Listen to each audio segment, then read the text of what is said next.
On December 15th, 2020, Rockstar released an update called the Perico Heist, where we rob El Rubio's famed island and come back millionaires. Now join me in robbing Perico and let us begin! I arrived at the music locker to meet Miguel Madrazo, who tells me about his family business and how he needs Chad to steal his family's files on the island of Cayo Perico. He said the island was owned by Juan Strickler, but goes by the name of El Rubio. Miguel promised Chad a large sum of money if Chad got his files back, and Chad lost his money gambling, so he needed this money. Miguel said Chad needed a submarine to infiltrate El Rubio's island, so with the remaining dollars he had, he bought the submarine, hoping he could make his money back. I arrive at my casaca and meet Pavel, who will be helping me infiltrate Cayo Perico and steal the Madrazo files. He shows me around my newly bought submarine and informs me about how we're going to infiltrate Cayo Perico. He told me that I was going to have to pretend to be a tour manager and go on a plane to Cayo Perico to find where the Madrazo files were being kept. So off I went to gather some intel. After some cinematic driving, I arrived at the hangar where I met Dave and Kai Music, who will be joining me on this plane ride to the island. After some more talking, we got on the plane and arrived at the island of Cayo Perico. When we get off the plane, we meet the man himself, El Rubio, who leaves us a short message before we start the party. Hey, you're not on the mainland now, huh? My rules. Anything goes! So, I'm allowed to steal from you then? Anyways, El Rubio asked Chad to drive him to the party, and Chad wasn't an excellent driver, so he kinda messed up. Yeah, just, don't even ask.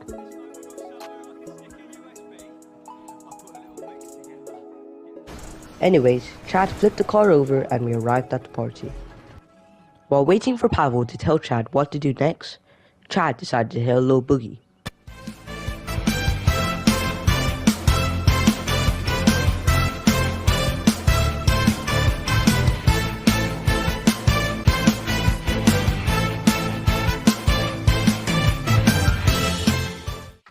After that, Pavel told us we need to sneak out of the party to find out where the files were being kept. After we snuck out of the party, Pavel said we needed to get near El Rubio's compound and try to find where the files were. After I snuck past the security checkpoint, I made it to the compound. But the compound was heavily guarded, so we decided to hack into the cameras to find out where the files were. When we looked into the cameras, we saw El Rubio and one of his workers, and some sad things happened to him.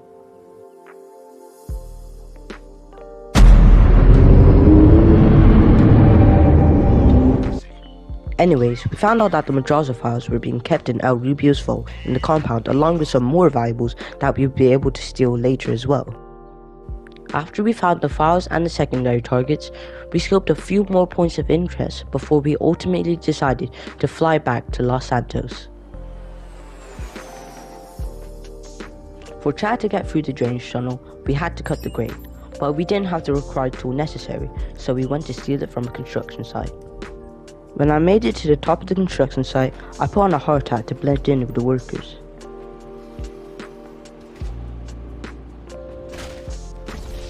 Anyways, I looked around for a little bit until I found the cutting torch.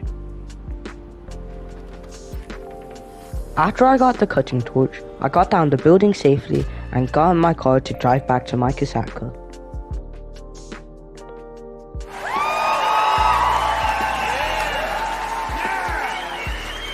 For my weapon loadout, I decided to go for the aggressor loadout with suppressors, which were located inside an office with heavily armed guards, but nothing I can handle. When I arrived at the office, I took out the guards and entered the building. When I went in there were a lot of guards, but I managed to kill them all with 0 deaths. After that, we hacked the computer to open the gun locker and get our unmarked weapons. Then all we had to do was get back to our casaca and the prep was complete.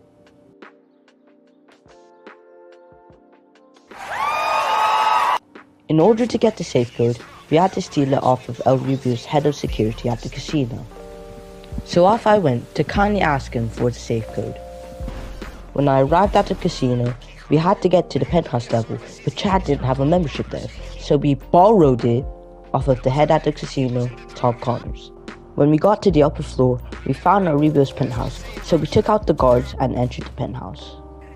When we got inside, we kindly asked what the safe code was without having to kill any guards on my way out. After that, all I had to do was lose the cops and the prep was complete. In order to get into the vault elevator, we had to have El Rubio's fingerprint, and the only way we could do that was by a fingerprint coder which was held in the warehouse, so off I went to retrieve it. When I got to the warehouse, they kindly told me where the fingerprint coder was being held. When I got to the location, I took out the security cameras and entered the warehouse. I looked around for a little bit and I found the fingerprint coder and left the building. After that, I got back to my casaca and the prep was complete.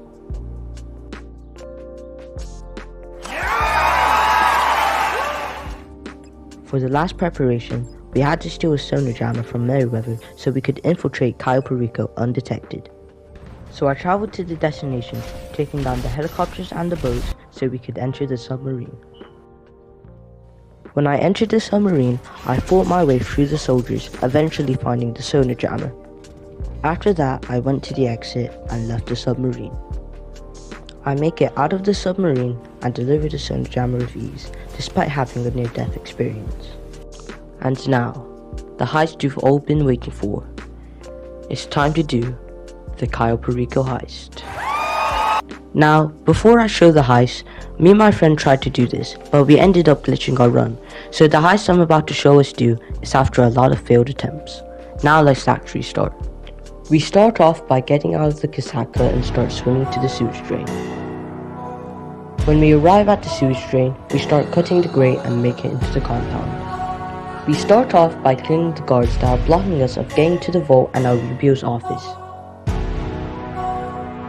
We kill a few more guards and arrive at El Rubio's office. If you hadn't already known, there was a lot of killing guards in this heist. After that, we killed another guard that gave us our second keycard, which allowed us to steal our secondary targets. After we filled both of our bags, we headed down to the vault to steal the Madrazo files. When we made it into the basement, we used our cutting torch to cut the lock and find the safe. After I unlocked the safe and took the files, we killed one more guard before we escaped the compound. After that, it was the home stretch. We went big, and now we're going home. And that was it. We robbed El Rubio and got Miguel Madrazo's files back. And now, Chad had enough money to go gambling again. And there's a very poignant message in one of those files.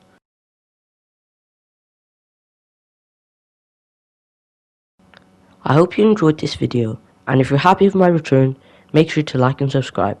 But other than that, see ya.